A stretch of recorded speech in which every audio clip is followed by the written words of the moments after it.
Unit 3 assembly language programming. अब सबसे पहले इसमें मास्केबल नॉन मास्केबल इंटरप्ट क्या होता है, ठीक है। इंटरप्ट वो चीज़ है जो कोई भी प्रोसेस को काम करने से रोकता है, ठीक है। मतलब जैसे कि अगर कोई भी सिग्नल है जो कि स्टॉप करते हैं नॉर्मल एग्जीक्यूशन को सीपीयू में होने से, उसको अपन इंटरप्ट बोलते हैं। जब भी कोई इंटरप्ट अगर होता है तो आई एफ फ्लैग एक्टिव हो जाता है, मतलब आई एफ मतलब इंटरप्ट फ्लैग एक्टिव हो जाता है, और साथ ही में जितना भी वो कंट्रोल रहता है वो आई एस आर को दिया जाता है। आई एस आर का इंटरप्ट सर्विस रूटीन उसको दिया जाता है, ठीक है। दो प्रकार के इंटरप्ट, मास्केबल नॉन मास्केबल। ये मास्केबल और non maskable interrupt hardware interrupt के टाइप्स हैं, ठीक है। अब मास्केबल और नॉन मास्केबल इंटरप्ट हार्डवेयर के टाइप्स हैं। मास्केबल इंटरप्ट वो होते हैं जिनको हम लोग इनेबल और डिसेबल कर सकते हैं, और जो इंटरप्ट फ्लैग के थ्रू कंट्रोल किए जाते हैं, ठीक है। ये इसकी प्रायोरिटी लो रहती है और इसको अपन डिले भी कर सकते हैं। और जब इंटरप्ट फ्लैग इक्वल टू 0 है मतलब इंटरप्ट को अपन क्या बोलते हैं, इग्नोर कर दिया, और इंटरप्ट फ्लैग अगर 1 है मतलब इंटरप्ट को अपन एक्सेप्ट कर लिए। नॉन मास्केबल इंटरप्ट वो होता है जिसको हम बिल्कुल भी इग्नोर नहीं कर सकते, बहुत ज़रूरी है, हाई प्रायोरिटी होता है, ठीक है।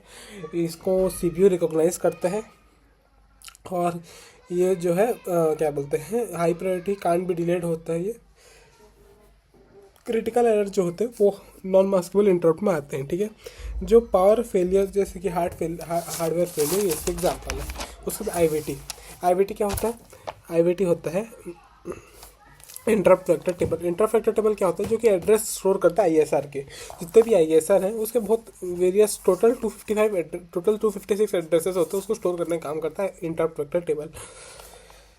ये या तो आइडर अवेलेबल रखता है, या तो रिजर्व रखता है, या तो डेडिकेटेड। मतलब इंटरप्ट वेक्टर टेबल हमको बताता है कि जो इंटरप्ट है वो आइदर अवेलेबल है कि रिजर्व्ड है कि डेडिकेटेड है, ठीक है। जब भी कोई इंटरप्ट अकर करता है ये आईएसआर में जंप कर देता है, ठीक है। टोटल इंटरप्ट होते हैं अपने पास 256, है ना। सब 4 बाइट के होते हैं, तो 256 × 4 1024 बाइट यानी 1 MB, ठीक है। फिजिकल एड्रेस जिसको अपन आईपी एड्रेस भी बोलते हैं n×4 होता है, और CS एड्रेस होता है n×4 + 2, ठीक है। इन segment address offset is 4 × 0 n×4। दोनों इंटरप्ट आईपी भी 2 बाइट का होता है, CS भी 2 बाइट का होता है, ठीक है। जो 0 से लेके जो होता है कि 4 तक वो होते हैं, मतलब टोटल 5 वो होते हैं डेडिकेटेड बाइट। फिर जो कि 5 से लेके 31 तक होते हैं वो होते हैं रिजर्व बाइट। और फिर जो कि 32 से लेके 255 तक होते हैं वो होते हैं अवेलेबल बाइट, ठीक है, अवेलेबल इंटरप्ट। 0 से जो 4 रहता है सबसे पहले होता है डिवाइड ओवरफ्लो, ये इसकी प्रायोरिटी भी है। Divide overflow, single step, non maskable interrupt, break point और ओवरफ्लो, ठीक है। ये है इसका वो, ये डायग्राम है, divide, single step, non maskable, break और ओवरफ्लो। ये डेडिकेटेड है, ये रिजर्व्ड है, ये अवेलेबल है, ईच 16 बिट, ठीक है। ओके, अब इंटरप्ट स्ट्रक्चर क्या होता है। इंटरप्ट स्ट्रक्चर क्या होता है, जब भी कोई इंटरप्ट ऑकर करता है तो जो करंट प्रोसेस जो चल रहा होता है उसको रोक के, उसको स्टोर करके, सेव करके, फिर जो है अपना जो इंटरप्ट फ्लैग है वो उसको एक्टिव करके, ठीक है, जो अपना आईएसआर रूटीन को कंट्रोल दे के, फिर आईएसआर क्या करता है जो कि इंटरप्ट वेक्टर टेबल के थ्रू रिकॉग्नाइज करता है कि कौन सा इंटरप्ट आया है। उसके बाद फिर वो आई रिटर्न से उसको रिजॉल्व करके आई रिटर्न से वापस आ जाता है, ठीक है। तीन प्रकार के होते हैं इंटरप्ट, ठीक है। हार्डवेयर इंटरप्ट, सॉफ्टवेयर इंटरप्ट और इंटरनल इंटरप्ट, ठीक है। हार्डवेयर इंटरप्ट वो इंटरप्ट होते हैं जो कि हार्डवेयर डिवाइस कारण होते हैं, जैसे कि मान लो आप प्रिंटर लगाओ, प्रिंटर नहीं चल रहा, या फिर कुछ और फर्दर इसमें अपन मास्केबल नॉन मास्केबल इंटरप्ट इसके टाइप्स हैं हार्डवेयर के, ठीक है। अब फिर आते हैं सॉफ्टवेयर इंटरप्ट। सॉफ्टवेयर इंटरप्ट उसको बोलते हैं जो कि सिस्टम में इंस्ट्रक्शन के थ्रू क्रिएट हुए हैं, जैसे कि INT10H फॉर एग्जांपल, INT13H, ऐसा एक्सेट्रा एक्सेट्रा, ठीक है। फिर तीसरा होता है मतलब सॉफ्टवेयर जो के बाद आता है तीसरा इंटरनल। इंटरनल में क्या होता है, इंटरनल में जो अपना ये जो है वो क्रिएट होता है सिस्टम, मतलब सीपीयू इसको क्रिएट करता है, जैसे कि 0/0 है ना, इन्फिनिटी/इन्फिनिटी, ये सब फादर इसके कारण होते हैं, ठीक है। अब उसका प्रायोरिटी वही जो मैं पहले बताया, डिवाइड ओवरफ्लो, फिर सिंगल स्टेप, फिर नॉन मास्केबल, उसके बाद फिर आपका आता है ब्रेक पॉइंट, उसके बाद आखिरी में आता है ओवरफ्लो, ठीक है। अब इसका जो स्टेप्स है ना, स्टेप इसका कुछ ये है कि सबसे पहले अपन जो करंट प्रोग्राम है उसको रोक के सेव कर देते हैं, ठीक है। उसके बाद फिर अपन क्या करते हैं, जितना भी फ्लैग रजिस्टर है उसको एक्टिव कर लेते हैं, उसको पुश कर लेते हैं। फिर उसके बाद अपन जो ट्रैप फ्लैग है और इनपुट फ्लैग है उसको अपन एम्प्टी कर लेते हैं, ठीक है, क्लियर कर लेते हैं, ठीक। उसके बाद फिर अपन जो पुश करते हैं CS को, पुश करते हैं IP को, फिर अपन क्या करते हैं एड्रेस को वो करते हैं अपन, मतलब ISR को चालू करते हैं और इंटरप्ट को देखते हैं कि कौन सा इंटरप्ट अपने को मिला है। फिर हम लोग IVT के थ्रू उसको आइडेंटिफाई करते हैं कि कौन सा इंटरप्ट है। फिर CS IP नए वाला को लोड करते हैं, फिर उसको एग्जीक्यूट करता है सर, फिर आई रिटर्न के थ्रू वापस आ जाते हैं। इसका ब्लॉक डायग्राम कुछ ये बनेगा। सबसे पहले आई इंटरप्ट का सोर्स, फिर उसके बाद इंटरप्ट का प्रायोरिटी क्या है, फिर उसका टाइप क्या है, फिर उसका वेक्टर टेबल, फिर CSIP, फिर एग्जीक्यूट, फिर रिटर्न, ठीक है। तो सबसे पहले अपने को चाहिए सोर्स के बाद अपने को क्या चाहिए, हम लोग को जानना है उसका प्रायोरिटी क्या है, फिर हमने को उसको डालना है हमारा उसका टाइप क्या है, फिर टाइप अपन के बाद वो वेक्टर टेबल में कहाँ पे है, वो वेक्टर टेबल में जानने के बाद अपन उसको जानेंगे कि वो मतलब उसका फिर अपन CSIP निकालेंगे। CSIP निकालने के बाद हम उसको एग्जीक्यूट करेंगे। एग्जीक्यूट करने के बाद फिर अपन आई रिटर्न से वापस आ जाएंगे। अब असेंबली लेवल प्रोग्रामिंग क्या है, असेंबली लेवल प्रोग्रामिंग का पर्पस क्या है, जब अपन चाहते हैं कि अपना टाइम बचे, ठीक है, तो call assembly language routine inside C और C++ for faster execution, time बचे और हार्डवेयर एक्सेस कम हो, ठीक है। तो इसके लिए इसका एडवांटेज क्या, फास्ट होता है, एफिशिएंट होता है। इसमें अपन क्या करते हैं, जो अपन इंस्ट्रक्शन लिखते हैं वो ऐसे लिखते हैं कि हम डायरेक्टली असेंबली लेवल प्रोग्रामर उसको समझ सके, CPU को उसको कन्वर्ट ना करना पड़े, CPU को उसको कन्वर्ट ना करना पड़े, ठीक है। तो इससे क्या होता है, मतलब जो हम लोग ये जो असेंबली लेवल प्रोग्राम है वो क्लोज काम करते हैं माइक्रो प्रोसेसर हार्डवेयर के पास, ठीक है। लो लेवल प्रोग्रामिंग होता है और directly instruction assembly level assembler समझ जाता है, ठीक है। ये इसका एडवांटेज ये फास्ट रहता है, एफिशिएंट रहता है। इसमें जो डेटा पास होता है वो रजिस्टर के थ्रू होता है, स्टैक के थ्रू होता है ना। अब इसका स्टेप्स क्या है, जनरल प्रोसीजर क्या है, सबसे पहले अपन असेंबली लेवल प्रोग्राम लिखेंगे, फिर उसको अपन ASM फाइल में कन्वर्ट करेंगे, ठीक है, असेंबल करेंगे, कन्वर्ट करेंगे, जो भी, ठीक। फिर अपन C प्रोग्राम लिखेंगे, फिर C प्रोग्राम को कंपाइल करेंगे, ठीक है। फिर अपन उसको दोनों को लिंक करेंगे, लिंक बोथ ऑब्जेक्ट फाइल, फिर अपन आखिरी में उसको एग्जीक्यूट करेंगे। तो ये है स्टेप्स, ठीक। अब read a character and display it, ठीक है। अब कैसे रीड करना है, कैसे डिस्प्ले करना है, वो मैं बताता हूँ।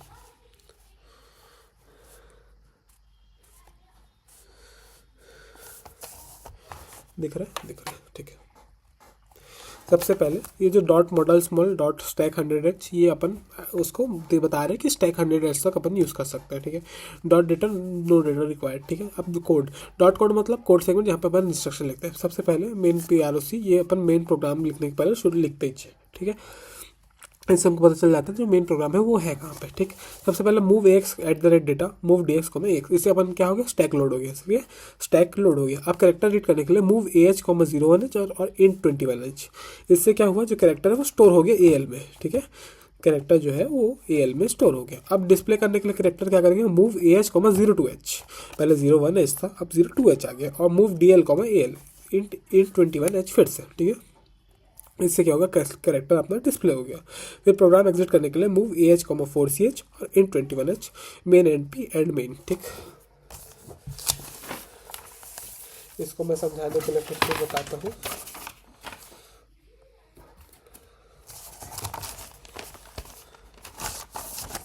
सबसे पहले अपन लिखेंगे डॉट मॉडल स्मॉल,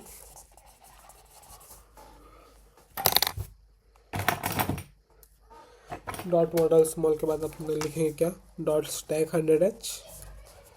फिर डेटा सेगमेंट में अपन लिखेंगे डॉट डेटा, मतलब डेटा सेगमेंट, इसमें नो डेटा रिक्वायर्ड, ठीक है। फिर डॉट कोड में लिखेंगे अपन क्या, मेन प्रॉक, है ना। फिर सबसे पहले अपन लेंगे move AX, @data, move DS, AX। ये याद रखना, जब भी जो इस तरफ लिखा है ना, इसमें से डेटा इसमें जाता है, ठीक है। ये हो गया सबसे पहले क्या, ये। अब रीड कैरेक्टर के लिए move AH, 01H, int 21H। अब रीड के बाद उसको राइट करने के लिए, डिस्प्ले करने के लिए move AH, 02H, move DL, AL, ठीक है, और int 21H, ये डिस्प्ले हो गया। अब उसके बाद आखिरी में एंड करने के लिए, एग्जिट करने के लिए move A H comma in 21H, इसमें भी सब में इन 21H आएगा। Move A H comma 4CH, और फिर main and B and main, ये है प्रोग्राम। ठीक है,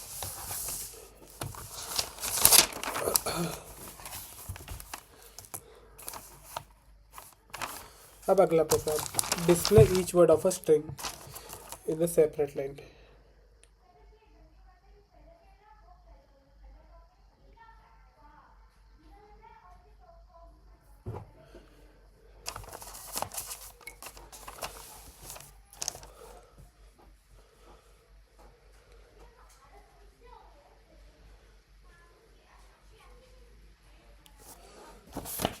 सबसे पहले जो यहाँ पे हमने वो किए हैं, इस पे अपने पास जो क्या बोलते हैं मॉडल्स वाला स्टैक 100H है, वो एज इट इज रहेगा। ठीक है, डेटा भी है, डेटा भी सेम, डेटा में बस एक ठोक अपन लिख सकते हैं strdb हेलो वर्ल्ड। ठीक है, ये क्या स्ट्रिंग है हेलो वर्ल्ड। ठीक, अपन डेटा में उसको डाल दिए। ठीक है, अब फिर मेन प्रोग्राम जो है दिख रहा है, मेन प्रोग्राम जो है, मेन प्रोग्राम में अपन move X at the rate data किया, डी एक्स से इससे क्या हुआ, जो सेगमेंट है वो लोड हो गया। ठीक है, अब move S I offset message, इससे क्या हुआ, ऑफसेट मैसेज से क्या हुआ, मैसेज नहीं करना अपने को, स्ट्रिंग करना है यहाँ पे, है ना।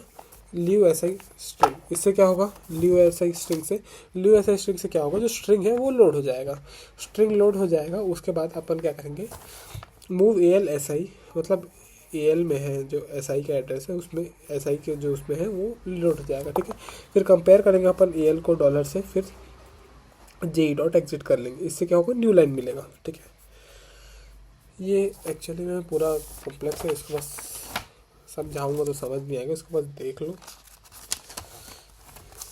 इसको भी देख लो। Timing diagram of memory read and cycle, minimum mode जहाँ सिंगल प्रोसेसर यूज होता है, मैक्सिमम मोड जहाँ मल्टीपल प्रोसेसर यूज होता है। ठीक है, मेमोरी रीड साइकिल में मिनिमम मोड में, है ना। अब सबसे पहले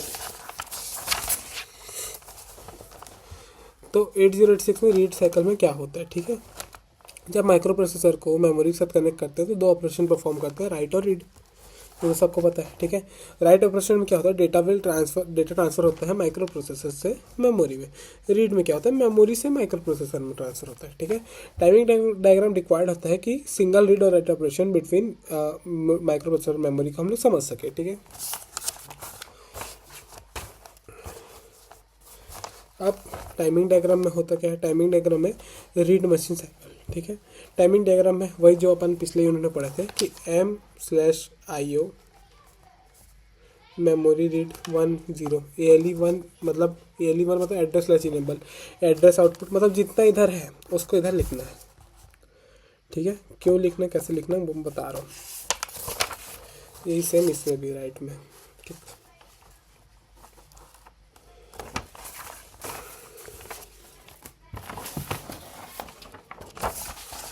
अब इसको लिखना कैसे है, देखो सबसे पहले क्लॉक बनाना है। क्लॉक मतलब जो ऊपर नीचे काम करता है, मतलब कंटिन्यूसली ऐसे छोटा बड़ा छोटा बड़ा छोटा बड़ा। ठीक है, फिर ALE क्या होता है, एड्रेस लैच इनेबल। यहाँ पे ALE अगर 0 है मतलब एड्रेस लैच जो है वो करेक्ट नहीं है, वो गलत है। और ALE अगर 1 है मतलब 1 है, मतलब जब वो वर्किंग है। ALE अगर 1 है मतलब वो एड्रेस जो है वो सही है, उसको अपन प्रोसीड कर सकते हैं। उसके बाद M/IO क्या होता है, मतलब वो आइडेंटिफाई करता है कि मेमोरी से इनपुट आउट मेमोरी है या इनपुट आउटपुट है। ठीक है, फिर डेटा रीड करने में बताता है हमको, DTR डेटा ट्रांसमिट रिसीव करने में बताता है। ठीक है, और DEN ये इसका डायग्राम है, DEN मतलब डेटा इनेबल, ये हम लोग को बताता है कि डेटा कहाँ तक इनेबल था। फिर एड्रेस बस हम लोग को एड्रेस और डेटा बस हम लोग को डेटा फाइंड करने में मदद करता है, एड्रेस बस हम लोग को यही लिखना है कि AD कब काम कर रहा है, कब यहाँ पे वो नहीं कर रहा है। ALE = 0 होता है तो क्या होता है, ALE = 1 होता है तो क्या होता है, M/IO 0 होता है वो क्या होता है, M/IO 1 होता है तो क्या होता है। और मेन ये डायग्राम बनाना है, जिसमें अगर ये रीड का डायग्राम है तो ये क्लॉक ALE MIO सेम रहेगा। ठीक है, यहाँ RD भी पूरा सेम रहेगा, बस RD की जगह यहाँ पे WR लिखाएगा। DTR ये जैसे यहाँ पे नीचे जा रहा है तो उसकी जगह ऊपर जाएगा, क्यों, क्योंकि इसमें डेटा रिसीव हो रहा है और राइट में डेटा ट्रांसमिट होगा, इसलिए। DN सेम रहेगा क्योंकि डेटा इनेबल सेम होता है। फिर डेटा इन डेटा आउट क्या डेटा इन डेटा आउट है ना, यहाँ पे ये भी पूरा सेम रहेगा, बस यहाँ पे डेटा इन की जगह डेटा आउट लिखाएगा, और ये भी एड्रेस बस भी सेम रहेगा। तो ये है मेमोरी रीड और राइट साइकिल। अब यूनिट 3 का मेन इंपॉर्टेंट क्वेश्चन क्या है? यूनिट 3 का मेन इंपॉर्टेंट क्वेश्चन क्या है? मास्केबल नॉन स्क्वायर इंटरप्ट अपन पढ़ लिए, वेक्टर टेबल अपन पढ़ लिए, स्ट्रक्चर अपन पढ़ लिए, असेंबली लेवल प्रोग्राम बता दिए, और फिर टाइमिंग डायग्राम बता दिया। तो ये 3 जो है ये याद, ये भी बताया। ये जो 2 है ये प्रोग्राम में नहीं बताया, लेकिन बाकी मोस्ट ऑफ द कवर कर चुका हूँ।